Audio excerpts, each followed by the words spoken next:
तो स्वागत है आपका आज के हमारे वीडियो में। ये वीडियो है रीडिंग एंड कॉम्प्रिहेंशन पर बेस्ड, जिसमें मैंने 2 पैसेजेस लिए हैं। 5-5 क्वेश्चंस हैं दोनों पैसेजेस में और काफ़ी अच्छे लेवल के क्वेश्चंस मैंने लिए हैं। तो हम देखेंगे आप में से कितने लोग इसको जल्दी से जल्दी सॉल्व कर पाते हैं। 10 मिनट के अंदर हम 10 मिनट का टाइम रखेंगे। 10 मिनट के अंदर देखते हैं कितने लोग आप में से इसको सॉल्व कर पाते हैं। काफ़ी अच्छे लेवल के क्वेश्चंस हैं। चलिए स्टार्ट करते हैं। तो सबसे पहले पैसेज को हम पढ़ते हैं। The increasing reliance on data-driven systems in contemporary governance has introduced both efficiency and opacity into decision-making processes. Governments across the world are adopting algorithmic tools to streamline welfare distribution, predict criminal activity, and manage urban infrastructure. While these systems promise objectivity by minimizing human bias, they often operate as black boxes, rendering their internal logic inaccessible to public scrutiny. This opacity raises critical concerns regarding accountability. When decisions affecting millions are made by algorithms, the question of responsibility becomes blurred. If an automated system denies a deserving individual access to welfare, identifying whether the fault lies in flawed data, biased design, or erroneous implementation becomes exceedingly difficult. Consequently, the very efficiency that these systems offer may come at the cost of transparency. Furthermore, the assumption that data-driven systems are inherently neutral is increasingly being challenged. Data, after all, is a reflection of existing societal structures which may themselves be inequitable. When such data is used to train algorithms, these inequalities risk being perpetuated or even amplified under the guise of technological objectivity. Nevertheless, abandoning such systems altogether is neither feasible nor desirable. Instead, there is a pressing need for frameworks that ensure algorithmic accountability. This includes making systems auditable, incorporating human oversight, and fostering public awareness about their functioning. Ultimately, the goal should be to harness technological efficiency without compromising democratic principles. तो जब भी हम किसी passage को पढ़ते हैं तो हमारा सबसे पहले जो हमारा ऑब्जेक्टिव होना चाहिए कि हम जब पैसेज को पढ़ें तो हमारे माइंड में उसका एक जिस्ट तैयार हो जाए, फिर हम उसके बाद क्वेश्चंस को देखेंगे। तो मैंने जब पैसेज पढ़ा तो मुझे समझ में आया कि कुछ डेटा से रिलेटेड है, मतलब डेटा का जो पर्पज़ है, डेटा को यूज़ करने का पर्पज़ और वो किस तरीके से ह्यूमन लाइफ को अफेक्ट करता है, मुझे इसकी थीम ये समझ में आ गई। तो एक जिस्ट मेरे दिमाग में बन चुका है इसका। तो हम पहला क्वेश्चन देखते हैं। Which of the following best captures the paradox highlighted in the passage. हमारा फर्स्ट ऑप्शन है technology increases employment but reduces wages. ऐसा तो मुझे कहीं पैसेज में कुछ देखने को नहीं मिला। सेकंड ऑप्शन है algorithmic systems enhance efficiency but reduce transparency. ये थोड़ा मुझे सही लग रहा है क्योंकि ये डायरेक्टली मैंने पढ़ा था। इसमें से जो इसकी थीम है पैसेज की वो यही सिग्निफाई कर रही थी। थर्ड ऑप्शन है governments rely less on data despite technological growth. ये हमें कहीं पढ़ने को नहीं मिला। Public awareness increases with reduced access to information. ये भी हमें कहीं पढ़ने को नहीं मिला।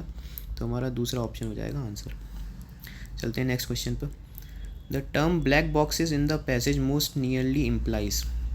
फर्स्ट ऑप्शन है सिक्योर एंड प्रोटेक्टेड सिस्टम्स। नहीं, ब्लैक बॉक्सेज अगर आप देखेंगे इसमें हाईलाइटेड है यहाँ पर।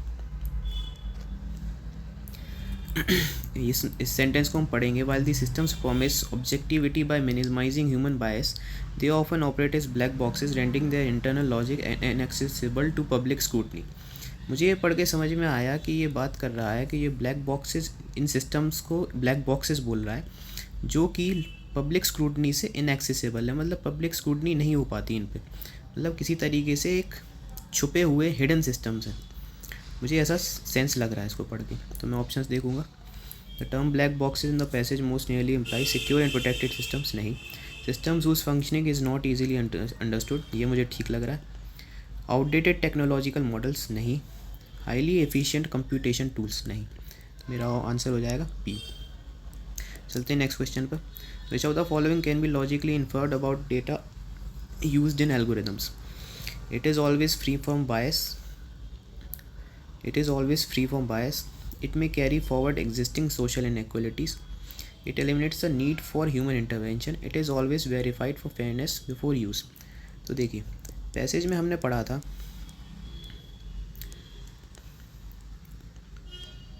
देखिए while the system promise objectivity by minimizing human bias, they often operate as black boxes, rendering their internal logic inaccessible to public scrutiny. और हमने एक लाइन और कहीं पे पढ़ी थी, एक second.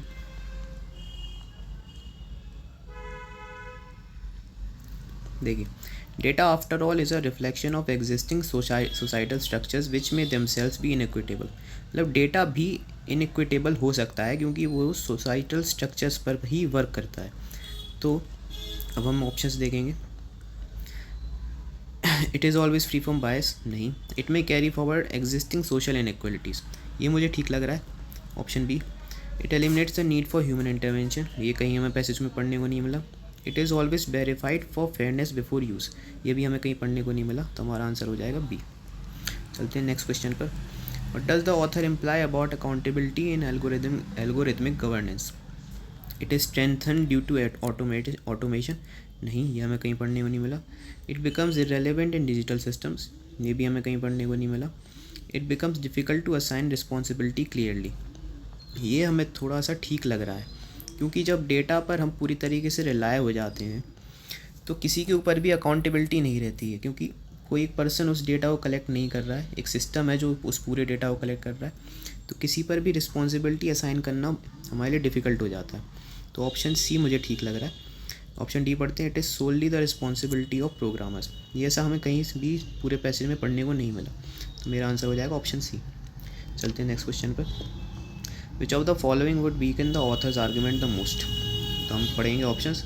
Evidence that algorithms can be audited effectively, ऐसा कोई एविडेंस अगर ऐसा कहीं पे बोला जाता है तो हमें, मतलब जो पैसेज का थीम था उसकी अपोजिट में हमारा ये जो भी ऑप्शन होगा वो इसका आंसर होगा, क्योंकि ऑथर का जो आर्ग्यूमेंट है कि डेटा को लेकर, उसकी अपोजिट हमारा ये ऑप्शन जो भी होना चाहिए।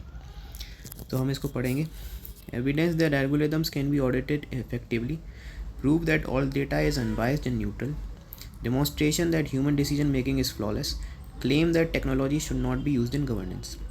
देखिए, सेकंड ऑप्शन जो है, prove that all data is unbiased and neutral, अगर ये ऐसा होता कि सारे डेटा अनबायस्ड होता, न्यूट्रल होता, तो ऑथर का जो आर्ग्यूमेंट है कि डेटा पर हम रिलाई नहीं कर सकते पूरी तरीके से, डेटा इनइक्विटेबल होता है, मतलब इक्वल नहीं होता हर किसी के लिए, तो ये पूरी तरीके से ऑथर के आर्ग्यूमेंट के अगेंस्ट है ये वाला ऑप्शन, तो हमारा ऑप्शन बी हमारा आंसर हो जाएगा। जल्दी चलते हैं नेक्स्ट पैसेज पर।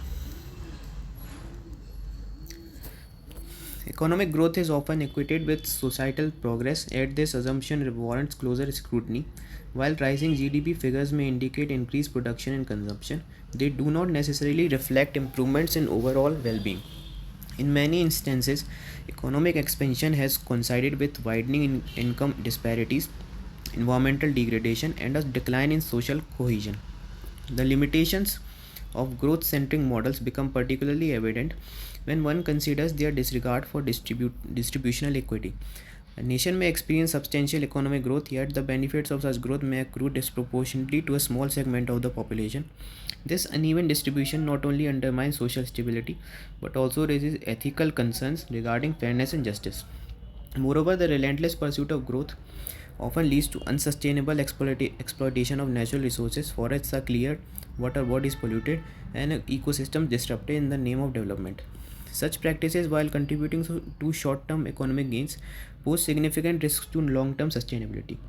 However, it would be erroneous to dismiss economic growth entirely. Rather, the focus must shift towards redefining progress in more holistic terms. Indicators such as human development, environmental sustainability, and social well-being must complement traditional economic metrics. Only then can development be considered truly inclusive and sustainable. तो मैंने जब ये passage को read किया तो मुझे एक जो जिस समझ में आया इसका, कि ये पैसेज बता रहा है कि हमें जो इकोनॉमिक ग्रोथ है वो पूरी तरीके से एक कंट्री के डेवलपमेंट को नहीं बता सकती, उस कंट्री के डेवलपमेंट की असली कहानी को नहीं बता सकती, क्योंकि हो सकता है कि जो इकोनॉमिक ग्रोथ दिख रही है वो सिर्फ एक स्मॉल पोर्शन ऑफ पॉपुलेशन के लिए ही दिख रही हो, ज़रूरी नहीं कि वो इवनली स्प्रेड हो। तो हम पहला क्वेश्चन पढ़ते हैं अपना। Which of the following best expresses the central argument of the passage? Economic growth should be completely abandoned. नहीं, ऐसा कहीं नहीं पढ़ने वाला मैं। GDP is the only reliable indicator of progress. नहीं, economic growth alone is insufficient to measure true progress. ये मुझे ठीक लग रहा है। Environmental concerns are exaggerated. नहीं, तो हमारा ऑप्शन हो जाएगा सी आंसर। नेक्स्ट क्वेश्चन पढ़ते हैं। Which of the following is most strongly implied regarding GDP? It accurately measures societal happiness, नहीं। It ignores non economic aspects of wellbeing, it ignores non economic aspects of wellbeing. देखिए, ये कहीं थोड़ा ठीक लग रहा है हमें, क्योंकि इस पैसेज में यही बात की गई थी कि GDP जो है वो इकोनॉमी से हट के जो एस्पेक्ट्स हैं वेलबींग के, जैसे ह्यूमन डेवलपमेंट, हेल्थ केयर वगैरह, इस सब, क्लीनलीनेस, पॉल्यूशन वगैरह, इन सब पर ध्यान नहीं देती है। तो ये मुझे ऑप्शन थोड़ा ठीक लग रहा है। It includes environmental sustainability indicators, नहीं। It ensures equal wealth distribution, नहीं। तो हमारा आंसर हो जाएगा बी। चलिए नेक्स्ट क्वेश्चन पे बढ़ते हैं। What assumption underlying growth centric models is being challenged? Growth centric models वही हैं जो हमारे इकोनॉमिक ग्रोथ सेंट्रल मॉडल्स हैं, मतलब GDP वगैरह। तो ये क्वेश्चन पूछ रहा है कि जो अजम्पशंस इनके साथ होते हैं ग्रोथ सेंट्रिक मॉडल्स के साथ, कौन से अजम्पशंस है जो चैलेंज किए जा रहे हैं इस पैसेज में। तो हम ऑप्शंस पढ़ेंगे। Growth leads to technological innovation, नहीं, ऐसा हमें कहीं नहीं पढ़ने को मिला। Growth automatically results in overall societal benefit. देखिए, ये अंडरलाइंग अजम्पशन, इसको अगर हम मानेंगे, growth automatically results in overall societal benefit, तो ये पूरी तरीके से चैलेंज हो रहा है इस पैसेज में, क्योंकि हमें पैसेज यही बता रहा है कि ग्रोथ को आप ग्रोथ सेंट्रिक मॉडल्स जो हैं उनके अजम्पशंस यही हैं कि हम अगर इकोनॉमी डेवलप हो रही है तो लोगों का भी डेवलपमेंट हो रहा है, जो कि ट्रू नहीं है। तो यही वाला अजम्पशन है जो कि चैलेंज हो रहा है पैसेज में। तो ये मुझे ठीक लग रहा है। ग्रोथ रिड्यूसेस इन्वायरमेंटल डैमेज, नहीं।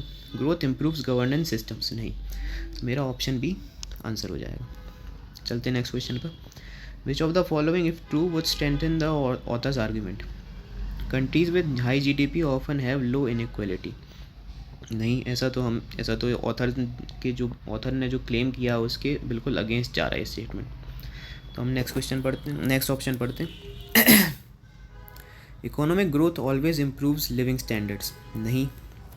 Nations with alternative development indices show better well being outcomes. देखिए, ये बिल्कुल सही लग रहा है हमें।